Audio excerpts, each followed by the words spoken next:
जय श्री कृष्णा। प्रिय दर्शकों, आप सभी का स्वागत है हमारे इस YouTube चैनल पर।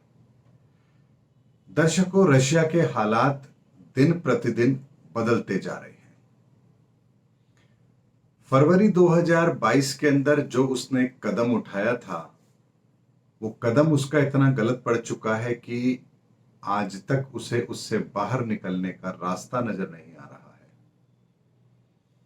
अमेरिका ने जिस उद्देश्य के साथ में अफगानिस्तान से सेना वापस बुलाई थी, वो भी अब हमारे सामने बिल्कुल स्पष्ट है, जिसका आकलन मैंने आपको दिया था कि अफगानिस्तान से जो अमेरिका ने सेना बुलाई है, ये किसी बड़े कदम की तरफ इशारा है, यानी कि वो अपनी सैन्य ताकत अब कहीं और इस्तेमाल करने वाला है।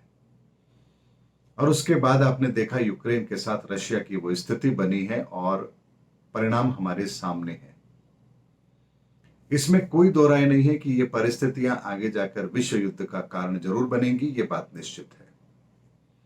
और ये बात भी मैंने आप लोगों को अपने वीडियो में बताई थी कि अफगानिस्तान से सेना जिस दिन से हटी है, तृतीय विश्व युद्ध, थर्ड वर्ल्ड वार की काउंटिंग उस दिन से शुरू होगी, क्योंकि ये षड्यंत्र उस जगह से शुरू होता है। ऐसे में दर्शकों, क्या रशिया के साथ वही इतिहास दोहराया जाएगा जो सेकेंड वर्ल्ड वार के बाद हुआ था? क्या परिस्थितियां अब आने वाले समय के अंदर ऐसी बनने जा रही हैं जो किसी बड़े खतरे का संकेत दे रही है? वर्तमान में जो रशिया के अंदर एक गृह युद्ध जैसी स्थिति उत्पन्न हुई थी, या यूं कह लीजिए कि उसकी कोशिश की गई थी, क्या वो आने वाले समय के अंदर रशिया के टुकड़े करवा देगी, या ये कोई और घटना है जिसका आकलन हम आगे आने वाले समय में करेंगे? ऐसे बहुत सारे प्रश्न होंगे और एक ज्योतिषीय आकलन मैं इसी परिस्थिति को ध्यान में रखते हुए आप लोगों को दे रहा हूं कि वर्तमान के अंदर जो कुछ रशिया में हुआ, यानी कि उनकी सेना के अंदर एक विद्रोह हुआ और जो परिस्थिति बनी, लगने लगा कि अब गृह युद्ध जैसी स्थिति पैदा हो जाएगी, तो दर्शकों एक बात मैं आपको स्पष्ट तौर पर बताता हूं कि अभी ग्रहों की परिस्थिति ऐसी नहीं है कि वो किसी ऐसी बड़ी घटना को अंजाम दे, यानी कि विद्रोह जैसी स्थिति रशिया नहीं, पूरी दुनिया के अंदर किसी भी सेना के अंदर ऐसी स्थिति, विद्रोह जैसी स्थिति अभी इन ग्रहों की परिस्थिति में नहीं बन सकती। इसलिए यह बात तो निश्चित है कि वर्तमान की परिस्थिति रशिया के अंदर गृह युद्ध जैसी स्थिति को उत्पन्न नहीं करेगी।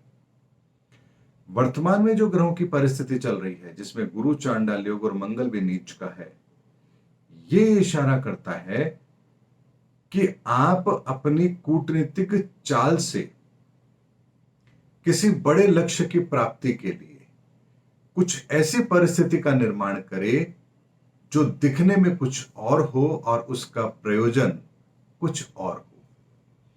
ऐसी परिस्थितियां, ऐसी ग्रहों की परिस्थितियां इस समय पर बनी हुई है।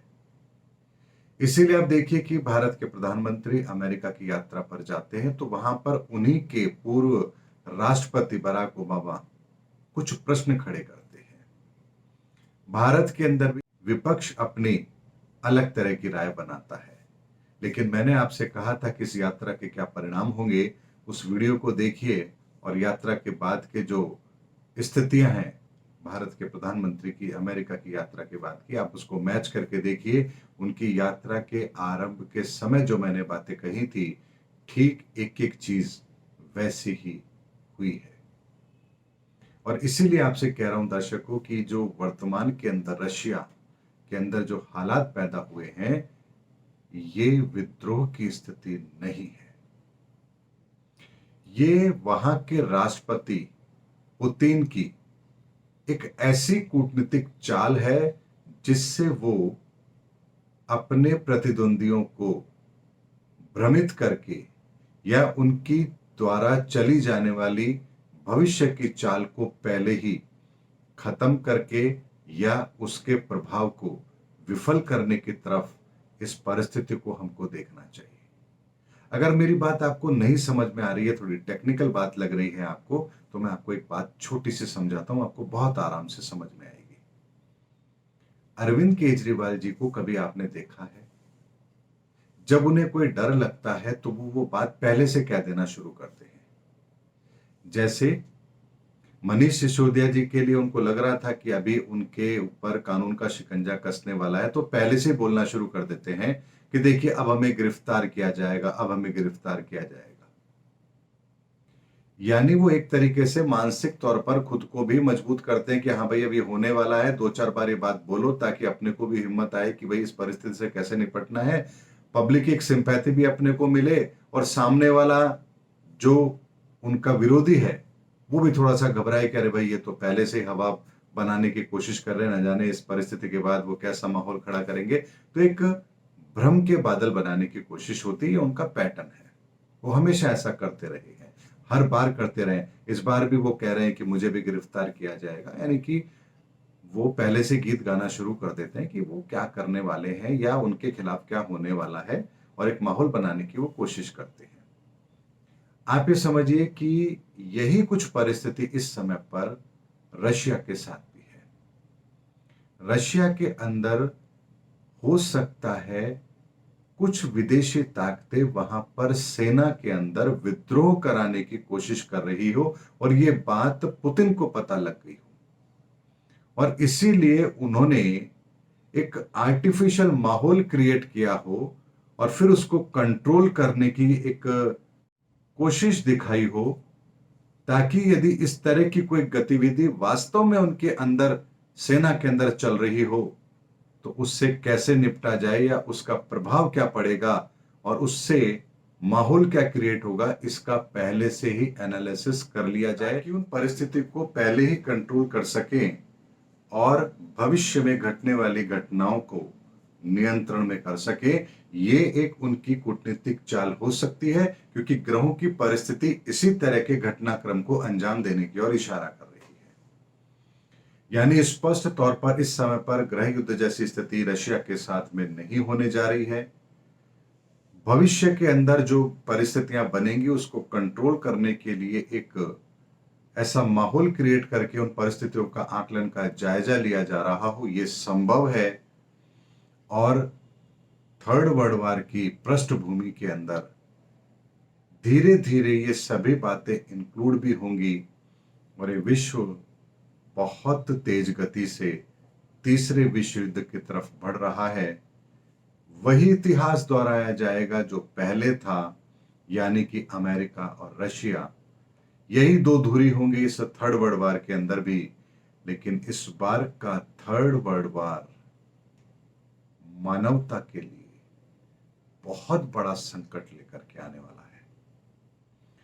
दर्शकों, समय आएगा 2024 का जब मैं आपके सामने बहुत सारी बातें रखूंगा जिसका आकलन मैं पहले कर चुका हूं, लेकिन समय से पहले उन बातों को कहना यह मर्यादा का उल्लंघन है, ये ज्योतिष विद्या की मर्यादा का उल्लंघन है। इसीलिए मैं समय आने पर उसके प्रभाव को आपके सामने रखूंगा, लेकिन ये बात निश्चित है कि इतिहास को दोहराने की कोशिश की जा रही है, लेकिन इस बार परिणाम वो होंगे जो न पहले कभी हुए, न आने वाले बहुत लंबे समय तक भविष्य में घटित होंगे, क्योंकि इस बार सिर्फ खोना ही खोना है, शेष कुछ नहीं बचेगा।